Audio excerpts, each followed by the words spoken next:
Quiz da Previdência. Realização Maria Fernanda Mascaro, Advocacia.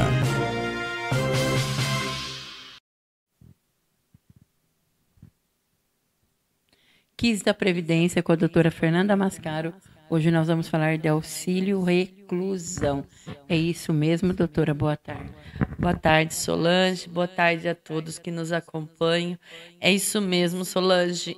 Fazendo uma revisão dos temas e a gente tendo que estudar pelos casos que aparecem aqui no nosso dia a dia, verifiquei que uma decisão que saiu ano passado na TNU, nós não conversamos aqui, eu não passei essa informação para a turma.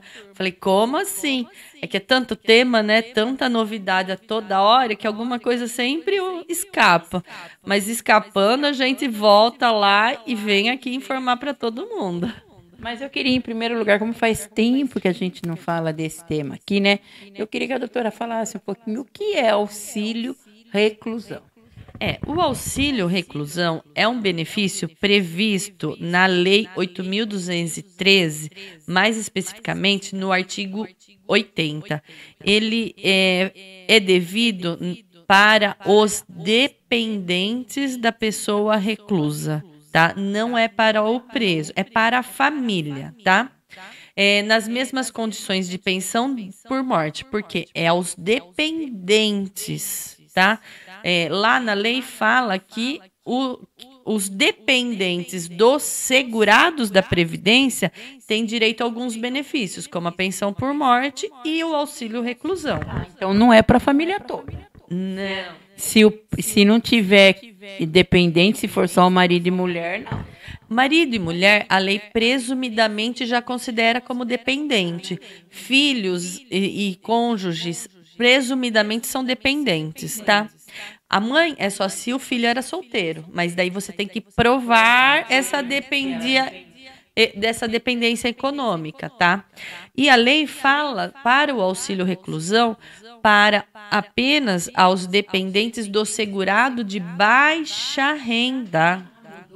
Não mudou, isso sempre teve na lei, mas as pessoas esquecem que não é para todo tipo de segurado, é só mesmo para aqueles que são segurados de baixa renda, que são recolhidos à prisão em regime fechado. Também tem esse outro requisito. Semiaberto não, tá? Que não receber remuneração da empresa, tá? Mesmo que recluso, algumas empresas têm algumas políticas que ainda pagam a remuneração, que é uma prisão temporária, né? Ou que não estiver recebendo auxílio-doença. Então, se ele estiver recebendo auxílio-doença, não tem como a família pedir o auxílio reclusão, porque o INSS não paga dois benefícios para a mesma situação. Porque o segurado que está em auxílio-doença já vai ter a renda para o quê? Garantir sobrevivência aos dependentes também, tá? Então, tem essas questões que são os requisitos essenciais do auxílio reclusão que tem que ser observado. E aí essa questão de segurado de baixa renda, que sempre foi a grande discussão lá no INSS, e aí o parágrafo 3º desse artigo 80 fala exatamente isso. Baixa renda é aquele que no mês de competência de recolhimento à prisão tem a renda apurada nos termos do parágrafo 4º dessa lei, né, de valor igual ou inferior àquilo que está previsto numa emenda constitucional. E aí a gente vai falar já dessa emenda.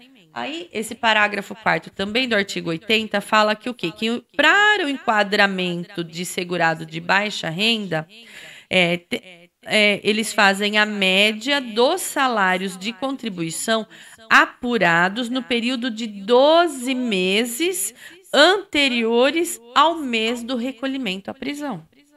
Essa é a forma de você calcular se aquela contribuição, aqueles salários do segurado antes de ser recolhido é considerado baixa renda. Faça essa média, tá? Então, só que também tem o parágrafo 6º desse artigo que fala que se o segurado antes dessa detenção estava em benefício por incapacidade neste período anterior, também será considerado como salário de contribuição. Vai entrar nessa média também, tá? Então, a gente tem que considerar isso. Ou os salários que antecede 12 meses, ou dos benefícios por incapacidade que ele recebia antes da reclusão, mas se ele parou de receber o benefício, porque se ele tiver em auxílio-doença, como eu falei, não vai receber, tá? E aí, a gente traz aqui a emenda constitucional, que no artigo 27 da reforma da Previdência, também trouxe algo a respeito disso. E ela coloca que até que a lei discipline o acesso ao salário família e ao auxílio reclusão, que está previsto na Constituição, esses benefícios serão concedidos apenas àqueles que tenham renda bruta mensal igual ou inferior a R$ 1.364,43. Então, aqui ele colocou quem é baixa renda, quem o salário for inferior a isso aqui, que serão corrigidos. Isso era o valor em 2019. Mas aí uma dúvida minha, né? Por exemplo, se o detento ele está trabalhando, ele está ganhando R$ 3.000 e é só a renda dele. Então não entra? Não, porque ele não ele vai ficar sem receber nada. Mas ele não é baixa renda. Mas não era assim antes. Desde a lei 8.213, com as mudanças que teve, é assim. É para o segurado de baixa renda. Esse valor... Ele não vai estar trabalhando e é só ele que é a renda só dele. Que não aprontasse. Não é? A sociedade não tem que pagar também pelos erros. A legislação somente faz essa segurança para quem é vulnerável, tá? Porque senão entra todo mundo nisso, fica um estimulante, concorda? Para pensar. E também na parte, por exemplo, a família vai receber sempre o salário mínimo ou é feito uma soma e pode ser que ela receba mais? A emenda constitucional fala bem disso no parágrafo 1º desse artigo 27. Até que a lei discipline o valor do auxílio reclusão de que trata a Constituição, seu cálculo será realizado na forma aplicável à pensão por morte. A pensão por morte não está falando da média dos salários, mas 60%? Não, porque se a renda bruta não pode ser igual ou inferior a 1.364, mas o benefício não pode exceder o valor de um salário mínimo. A família não vai receber mais do que um salário mínimo de auxílio reclusão. A emenda constitucional já trouxe isso. Tá? E por que esse tema foi para discussão na Turma Nacional? Por causa de tudo isso daí? Para diminuir, né? Então. Não aprontar.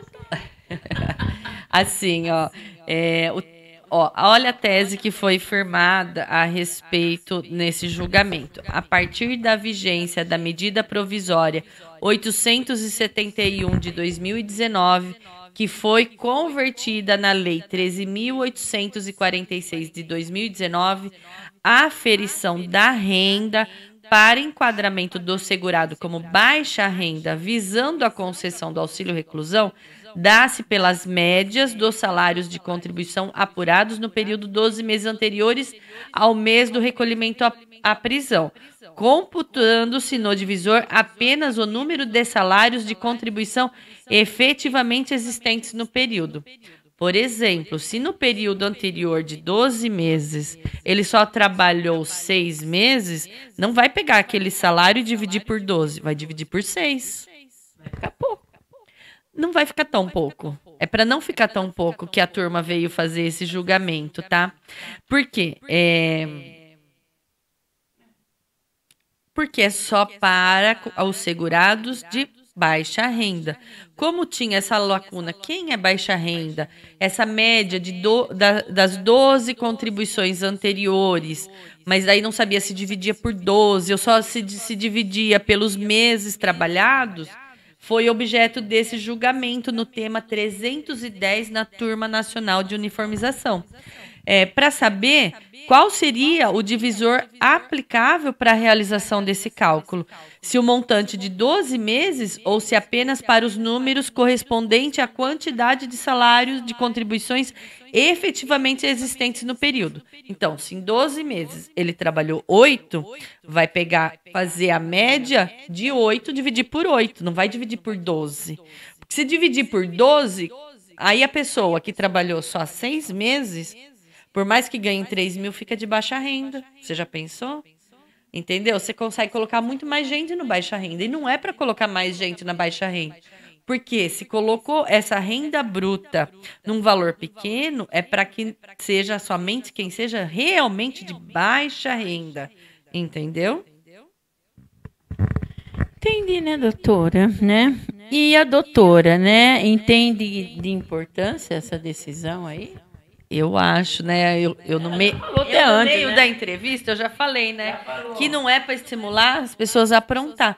Porque senão, você imagina, Solange, as pessoas falam assim, eu trabalho só 6 meses, comento um crime hediondo, eu fico lá preso e minha família receber mais. E eu sei que já... 20 anos. A minha família vai ficar recebendo o meu salário, por exemplo, de 5 mil, por 20 anos eu vou ficar lá, o Estado bancando... É ou não é? Eu acho que é certo somente amparar os necessitados, porque o Estado tem esse trabalho de amparar a quem necessita e não abraçar o mundo inteiro. Porque senão você estimula a marginalidade, né? Acho que vai lá saber se não tem gente que não faz isso para receber e ficar lá. Previamente, já de caso pensado previamente. Deixa o dinheiro com a esposa, porque, né, já roubou. Ai, Solange, soubesse assim, ó. A gente não pode falar dos casos concretos, né? Mas, assim, temos casos de pessoas que acabava denunciando o marido Maria da Penha, que acabou o benefício dele de auxílio-doença, ela não queria ficar sem renda porque ele não passou na perícia. E aí fazia ele passar uma temporada lá. Vai vendo. A gente vê cada coisa. Se eu for contar os casos concretos, dá para eu escrever uma biografia assim, ó, de stand-up. Isso né, na Previdência. Imaginem tudo aí que a gente vê, essas mortes. Então, se um pode pegar, matar a pessoa, enterrar e passar o cimento em cima, que eu estava vendo hoje, imagine para não receber um dinheirinho. Então, sabendo que vai ficar lá comendo, bebendo e a família vai ter de tudo. Então, tem que limitar para baixa renda mesmo, né? Você não acha? Então, presta atenção mais agora, hein? Não apronta muito mais alguma coisa, doutora. Só isso mesmo. Não apronta, porque agora a coisa está funilando.